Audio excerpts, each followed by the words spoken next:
are again with another program of Nightsounds. Hi, you still with me? Wouldn't it be terrible to come on the air like that? Incidentally, I'm Bill Pearce, and you are in tune with the program Nightsounds. Don't know how many thousands of these programs we've actually done, somewhere between 7,000 and 8,000 in the last quarter-plus century.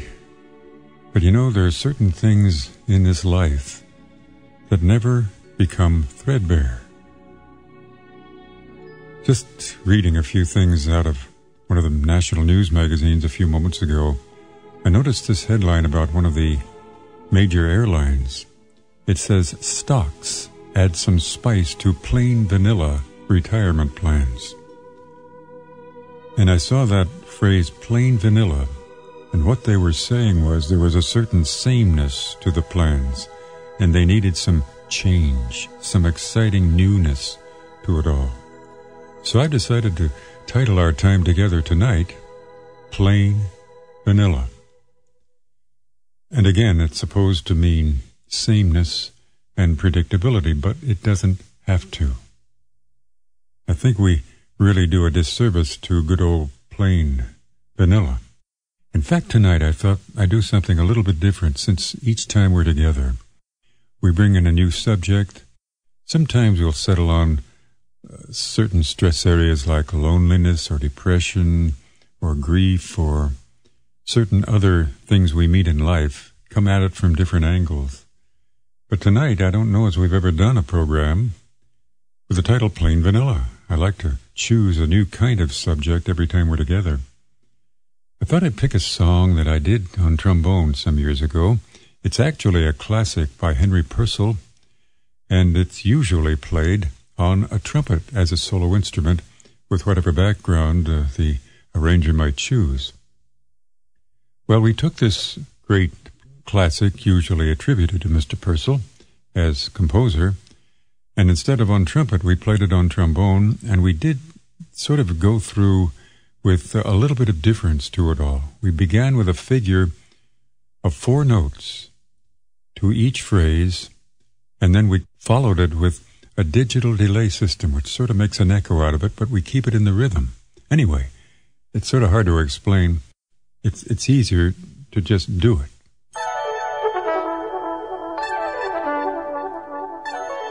Well, this all leads into a rather stentorian classical style approach to the great trumpet tune, but stay with us.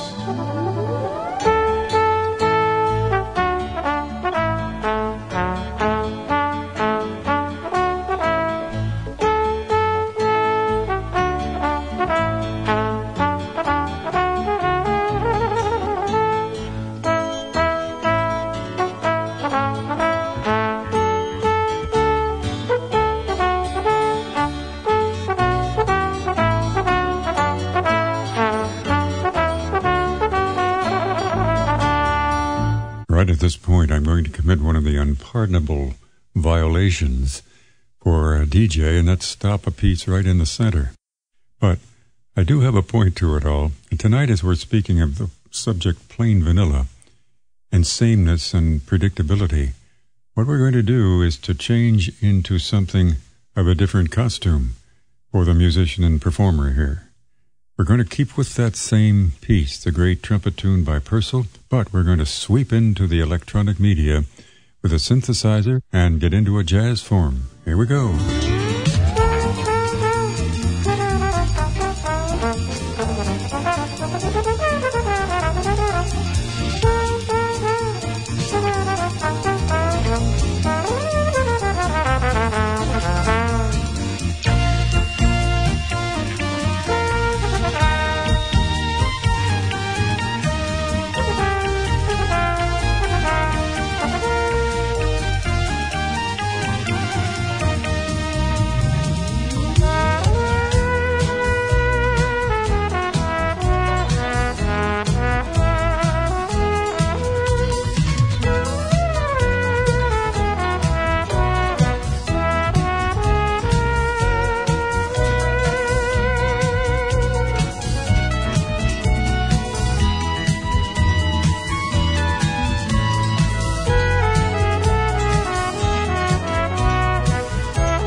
if you were here at the beginning of this song, you remember we had a little pattern of 4 notes with a digital delay system.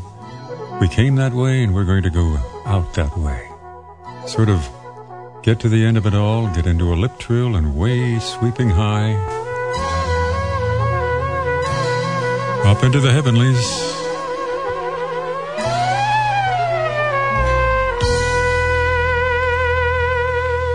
And I would imagine that Sir Henry Purcell, who was attributed to write that particular piece, might raise an eyebrow if he heard that rendition.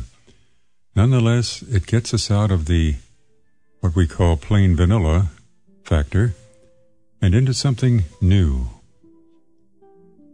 Tonight's program, with the title Plain Vanilla, I was noticing one of the excellent writings by Charles Swindoll in his little publication entitled Second Wind. There's a paragraph in here which he titles The Case Against Vanilla. And he said, I cannot imagine anything more boring and less desirable than being poured into the mold of predictability as I grow older. Few things interest me less than the routine, the norm, the expected, the status quo. Well, you might call it the old rebel in me, but I simply cannot bear plain vanilla when life offers so many other colorful and stimulating flavors. In fact, the other day I went into one of these frozen custard places. I said, I'd like a pint of your vanilla. He said, well, wouldn't you like to have some raspberry with that? We have it in other flavors, chocolate, strawberry, lemon, whatever else. There's something to be said for all of those. For some reason, I think your plain vanilla is so excellent that I hate to corrupt it with any of that. He sort of looked at me quizzically. So we don't have a real case against vanilla. It's just one way of saying it's pretty well predictable. It's the basic flavor that you add other things to. Dr. Swindoll said, a fresh run at life by an untried route will get my vote every time, in spite of the risk. Stay open-minded for a moment, and I'll try to show you why. Dr. Swindoll went on to say, John Gardner once pointed out that by their mid-30s, most people have stopped acquiring new skills and new attitudes in any aspect of their lives. Does that jolt you? Or just stop and think, you who are over 30, how long has it been since you acquired a new skill? How many brand new attitudes have you adopted? Personal, political, social, spiritual, financial, since you turned 30? How about this? Do you drive to work the same way every morning? Are you compelled to approach a problem the identical way every time? Does a maverick idea challenge you or cause you to retreat into the security of your shell? Have you lost that enthusiastic zest for discovery and adventure? Say, you're older than you thought. You're older than you ought. God has arranged an abundant life for you, but it's slipping past. You are fast becoming addicted to the narcotic of predictability, and the longer you persist, the greater will be the pain of withdrawal. Tonight's program with the title, Plain Vanilla. If you wouldn't mind another trombone solo, just to give a little variety to music, since we don't have the visual factor tonight. There's a beautiful song that was written many years ago by Ralph Carmichael. It's entitled A Quiet Place. Well, I enjoyed this particular song, and we decided to record it. And here's the way the melody goes.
Fading into the mist there, the beautiful song, There Is a Quiet Place, played on trombone with the Stockholm Symphony string section behind us.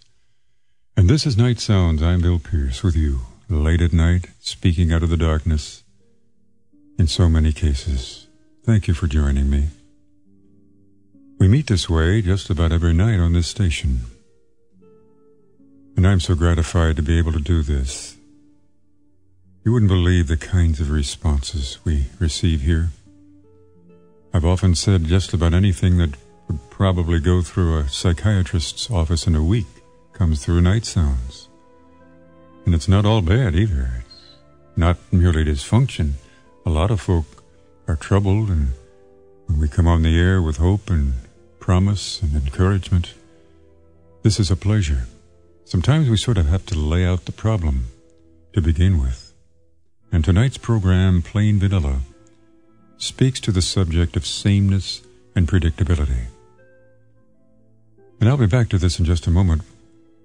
We'll be leaving the airwaves in a few minutes, but as we do, we often say we like to leave something with you. Nightsounds being one of the shortest half-hour programs that I know of. It's over before I can realize it most of the time.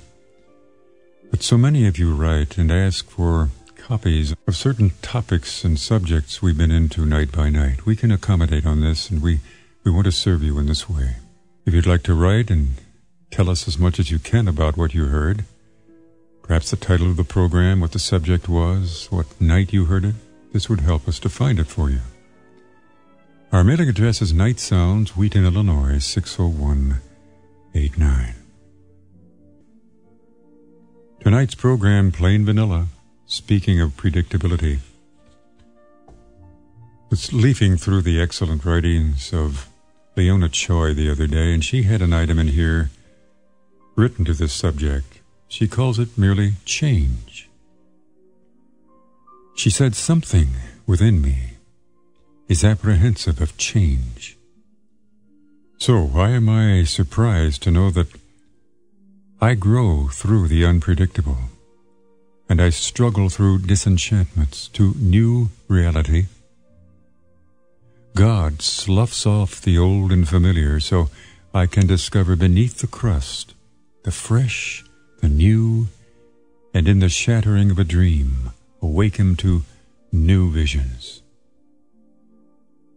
I am wrong to resist change. It's my friend, and sent as God's instrument to teach me to bend with the wind and lean in another direction. A stream encountering stones in its onward flow instinctively will know it must find a new channel and joyously go on its way in rippling expectancy. Then I shall welcome change as a clean slate, a fresh breath, a cool breeze, an untried path, a stimulation to renewal, and an opportunity to bloom transplanted. That sort of goes against the old adage, bloom where you're planted. But there is the possibility of blooming transplanted. Many seniors are finding that possible as they reach retirement age. In fact, it's hard to find a senior who is retired legally and specifically who doesn't say to you, I'm working harder now than I did when I was working. They've gotten into new things, new ideas, new attempts, even if they might fail. Well, you've got a little time left and nobody's really looking too hard at you. You don't have a boss over you most of the time. So it is a thrilling possibility. Speaking of this song you just heard, The Quiet Place. Far from the rapid pace where God can soothe the troubled mind. And then it speaks of change. It says, then from this quiet place I go prepared to face a new day with love for all mankind. Well, since Mr. Carmichael wrote that particular song, he can do anything he wants with it. So he got a big band together, and he played the same piece. You'll probably hear it if you listen closely. but with a whole different slant. This is refreshing, especially for those of you who remember the big bands. Here we go.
Carmichael Big Band, A Quiet Place.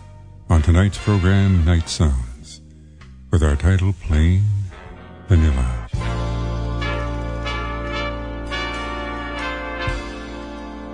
Great music on tonight's time. Thanks for joining me. We're talking about predictability and sameness, which happens to many of us before we know it. Every one of us was poured into a mold, but as somebody said, some are moldier than others. If you are determined and work quickly, you can keep the concrete of predictability from setting rock hard up to your ears.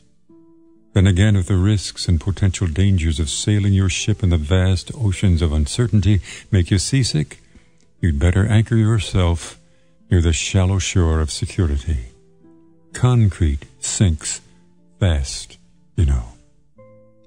These words from Charles Swindoll. Right now I'm going to play a selection by a gentleman who, in his singing and his art form, is not predictable. But this is the way real music began. From the bottom up. Nobody pray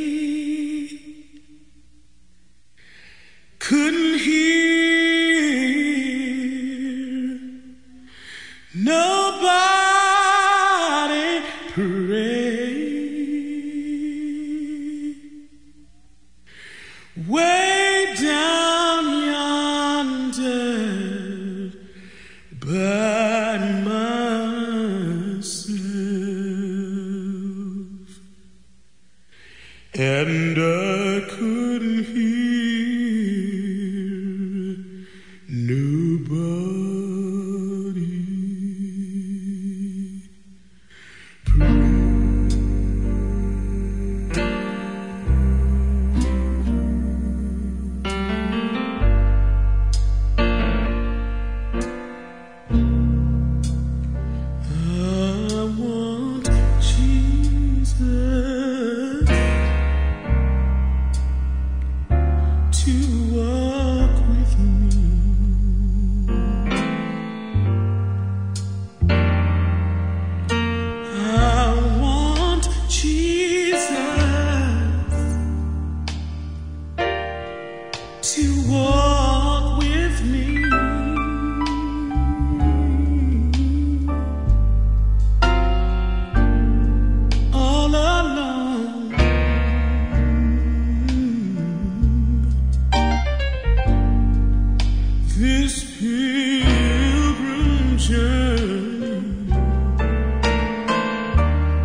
Totally unpredictable and beautifully singular in its manner of expression. Robert Robinson, an artist singing there.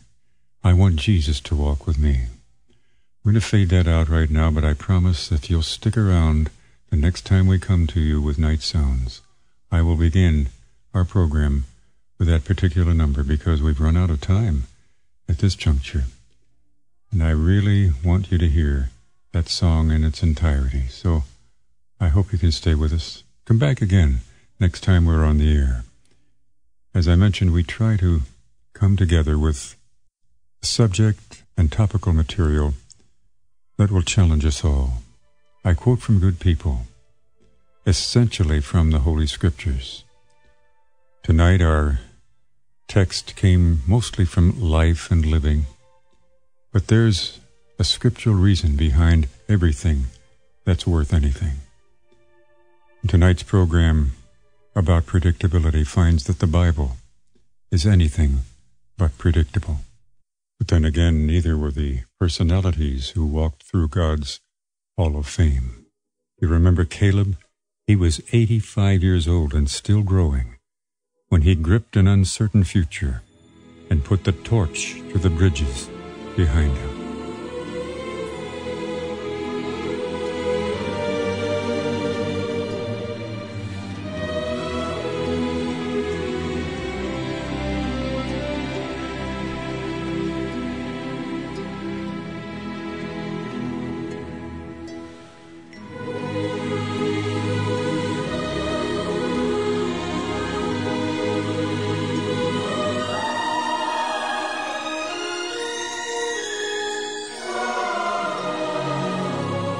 I just want to thank you for being there, for being flexible in your thinking, being willing to try new things no matter what age. God bless you till we meet again. Our mailing address, Nightsounds, Wheaton, Illinois, 60189. May He take you all the way. Until we meet again, a great day to you tomorrow, and a peaceful good night.